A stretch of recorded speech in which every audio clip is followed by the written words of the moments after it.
आज हमारी चर्चा इस बात पर होगी कि उच्च रक्तदाब का हमारे गुर्दे के कार्यप्रणाली पर क्या प्रभाव पड़ेगा और उसके रोकथाम कैसे की जा सकती है। भारत में क्रोनिक किडनी डिसीज़ के मामले बढ़ रहे हैं। एंड स्टेज किडनी डिसीज़ के मामले की फीसदी 229 प्रति 10 लाख जनसंख्या इतनी है। इंटरनेशनल सोसाइटी ऑफ नेफ्रोलॉजी और chronic kidney disease data centre के हाल ही के अनुमानों के अनुसार क्रोनिक किडनी डिसीज़ की विद्यमानता 16.3% इतनी है। आइए अब हम समझते हैं कि ब्लड प्रेशर क्या है। हर बार जब हमारा दिल धड़कता है तो ये रक्त को हमारे रक्तवाहिनियों में पंप करता है। ये रक्त हमारी रक्तवाहिनियों के दीवारों पे एक दबाव निर्माण करता है, उसको ब्लड प्रेशर कहा जाता है। सामान्य रूप से स्वस्थ व्यक्ति में ये blood pressure 120/80 millimetre of mercury इतना होता है। दिन के समय में ये ज़्यादा होता है और रात को सोते समय कम होता है, लेकिन ये सीमित दायरे में ही रहता है, जैसे कि न्यूनतम 90/60 मिलीमीटर ऑफ मर्क्यूरी और मैक्सिमम 140/90 मिलीमीटर ऑफ मर्क्यूरी इतना होता है। जब हमारा ब्लड प्रेशर ये ऊपरी लेवल के ऊपर या 140/90 मिलीमीटर ऑफ मर्क्यूरी से ऊपर लगातार बना रहता है तो इसे उच्च रक्तदाब कहा जाता है। और समय रहते ही हम अगर इसका इलाज या उपचार ना करें तो इससे जुड़ी कई समस्याएं हो सकती है, जैसे कि उच्च रक्तदाब का परिणाम हमारे ब्रेन पे, हार्ट पे या किडनियों पर भी हो सकता है। अब हम किडनी के प्रणाली पर आते हैं। हमारे शरीर में पेट के पीछे के हिस्से में हमारे मुट्ठी के आकार की 2 किडनियां होती है, जो हमारे रीढ़ के हड्डी के दोनों साइड में होती है। इनका मुख्य कार्य हमारे शरीर के मेटाबॉलिज्म से तैयार होने वाले वेस्ट प्रोडक्ट या अविशिष्ट पदार्थ को हमारे ब्लड से फिल्टर करके पेशाब द्वारा बाहर निकालना होता है। ये हमारे शरीर में रसायनों को भी नियंत्रित करती है। ये किडनियाँ हमारे ब्लड प्रेशर को भी नियंत्रित रखने में मदद करती है। हमारे किडनियों का काम हमारे शरीर में द्रव्य की मात्रा और नमक की मात्रा भी सुनिश्चित करना होता है। क्रोनिक किडनी डिसीज़ का मतलब हमारी किडनियाँ क्षतिग्रस्त है वे हमारे ब्लड को अपेक्षित रूप से छान नहीं सकती है।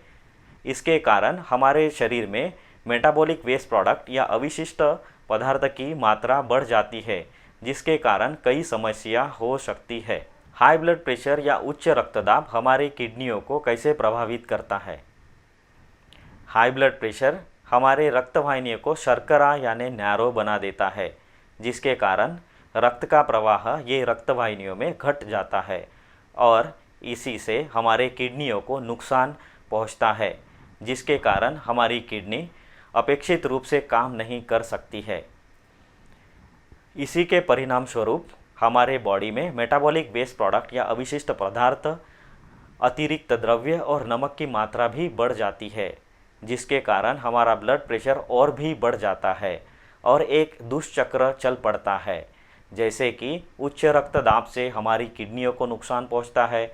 हमारी किडनी अपेक्षित रूप से काम ना करने से हमारे शरीर में द्रव्य और नमक की मात्रा बढ़ जाती है, उससे और भी हमारा ब्लड प्रेशर या उच्च रक्तदाब बढ़ता है और जिसके कारण और भी किडनी डैमेज होती है। इस प्रकार ये दुष्चक्र चल पड़ता है। किन लोगों में हाई ब्लड प्रेशर या किडनी डिसीज़ होने की संभावना ज़्यादा होती है। आपको हाई ब्लड प्रेशर या किडनी डिसीज़ होने की संभावना ज़्यादा होती है यदि आपकी उम्र ज़्यादा है। बढ़ते उम्र के साथ ब्लड प्रेशर भी बढ़ जाता है। यदि आपके पारिवारिक सदस्य में किसी को ब्लड प्रेशर है तो भी आपको ब्लड प्रेशर या उच्च रक्तदाब हो सकता है। यदि आपकी जीवन शैली अस्वस्थकारक है, जैसे कि आप ज़्यादा नमक का सेवन करते हैं, धूम्रपान करते हैं या शारीरिक रूप से असक्रिय रहते हैं, तो आपको ब्लड प्रेशर या उच्च रक्तदाब होने की संभावना बढ़ जाती है। हाई ब्लड प्रेशर या किडनी डिसीज़ के क्या लक्षण होते हैं। ज़्यादातर मामलों में हाई ब्लड प्रेशर के कोई लक्षण नहीं होते हैं। विरल मामलों में किसी किसी को हाई ब्लड प्रेशर की वजह से सिर दर्द हो सकता है, किसी को धुंधला दिखाई दे सकता है या किसी को फिट भी आ सकती है। क्रोनिक किडनी डिसीज़ के शुरुआती चरण में बहुत से मामलों को या बहुत से मरीजों को कोई लक्षण नहीं होते हैं। जैसे जैसे हमारे किडनी की कार्यक्षमता कम होती जाती है, वैसे वैसे क्रोनिक किडनी डिसीज़ के चरण 3, चरण 4 और चरण 5 में पैरों पे या चेहरे पे सूजन आ सकती है, पूरे शरीर में सूजन आ सकती है, भूख कम लग सकती है, सुबह सुबह जी मचलाना या उल्टी होना भी हो सकता है, थकान महसूस होना या सांस लेने में भी कठिनाइयाँ हो सकती है। हाई ब्लड प्रेशर या क्रोनिक किडनी डिसीज़ का रोग निदान आपके हेल्थ केयर प्रोफेशनल कैसे करते हैं? हाई ब्लड प्रेशर के लिए एक बीपी एपरेटस या स्पिग्मोमैनोमीटर होता है, जो कि जिसका कफ आपके भुजा पे बांध दिया जाता है और आपका ब्लड प्रेशर मापा जाता है। यदि आपका ब्लड प्रेशर मल्टीपल ओकेजन्स पे 140/90 मिलीमीटर ऑफ मर्क्यूरी से ज़्यादा होता है तो आपको उच्च रक्तदाब का निदान होता है। क्रोनिक किडनी डिसीज़ का निदान करने के लिए आपके हेल्थ केयर प्रोफेशनल आपके पेशाब या खून की जांच कर सकते हैं या आपका इमेजिंग स्टडी द्वारा जैसे कि सोनोग्राफी या सीटी स्कैन से भी आपके क्रोनिक किडनी डिसीज़ का निदान कर सकते हैं। हाई ब्लड प्रेशर या किडनी डिसीज़ का उपचार कैसे किया जाता है? हाई ब्लड प्रेशर का उपचार के लिए आपको संतुलित आहार लेना होता है, शारीरिक गतिविधियाँ करनी होती है, आपका वजन या शारीरिक भार नियंत्रित करना होता है, आपको मानसिक तनाव नियंत्रित करना होता है और अंततः आपको दवाइयों को भी ज़रूरत पड़ सकती है। सबसे पहले हम देखेंगे कि संतुलित आहार। स्वस्थ आहार प्रणाली के अनुसार आपके आहार में नमक की मात्रा कम होनी चाहिए। आपके हेल्थ केयर प्रोफेशनल आपको डैश डाइट भी रिकमेंड कर सकते हैं। डैश डाइट में आपको fruits, vegetables, whole grains, nuts और लो फैट डेयरी प्रोडक्ट होते हैं, जो आपके उच्च रक्तदाब को कम करने में मदद करता है। शारीरिक गतिविधि।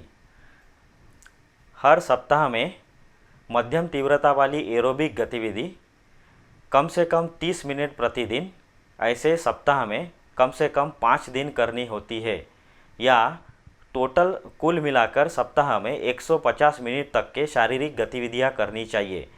ये एरोबिक शारीरिक गतिविधियां में शामिल है जैसे कि तेज़ चलना, साइकिलिंग करना या स्विमिंग करना इस एक मध्यम तीव्रता वाली शारीरिक गतिविधियों में शामिल है। यदि आपका वज़न ज़्यादा है या आपको मोटापा है तो आपका वज़न उपचार के पहले साल के दौरान 7 से 10% तक कम करने का लक्ष्य रखना चाहिए। आपने आपके BMI या बॉडी मास इंडेक्स का लक्ष्य भी 25 या उससे कम का रखना चाहिए।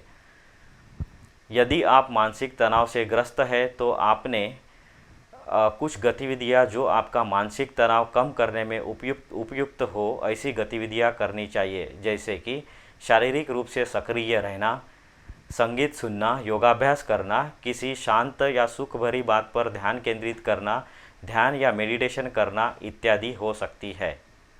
अंत में आपको दवाइयों की भी ज़रूरत पड़ सकती है। आपके ब्लड प्रेशर को घटाने वाली दवाइयों में से कुछ दवाइयाँ ऐसे हैं जो कि आपके किडनी के रोकथाम के लिए भी मददगार हो सकती है, जैसे कि एंजियोटेंसिन कन्वर्टिंग एंजाइम इनिबिटर या एंजियोटेंसिन रिसेप्टर ब्लॉकर, जो कि ऐसी दवाइयाँ है जो आपका उच्च रक्तदाब भी कम करती है, साथ ही साथ आपके किडनी के रोकथाम के लिए भी शुरुआती चरण में उपयुक्त हो सकती है। इसके अलावा आपके हेल्थ केयर प्रोफेशनल या आपके डॉक्टर आपको डायूरेटिक्स, बीटा ब्लॉकर्स या कैल्शियम चैनल ब्लॉकर भी प्रिस्क्राइब कर सकते हैं। अंततः मेरा आपको यही निवेदन है कि आपने स्वस्थ जीवन शैली अपनानी चाहिए, शारीरिक रूप से सक्रिय रहना चाहिए, बैलेंस डाइट लेना चाहिए और जिनकी उम्र 45 साल या उससे ज़्यादा है उन्होंने साल में कम से कम एक बार आपका हेल्थ चेकअप करना चाहिए, जिससे कि आप कई बीमारियों से बचे रह सके और स्वस्थ और सुखी जीवन का आनंद ले सके। धन्यवाद।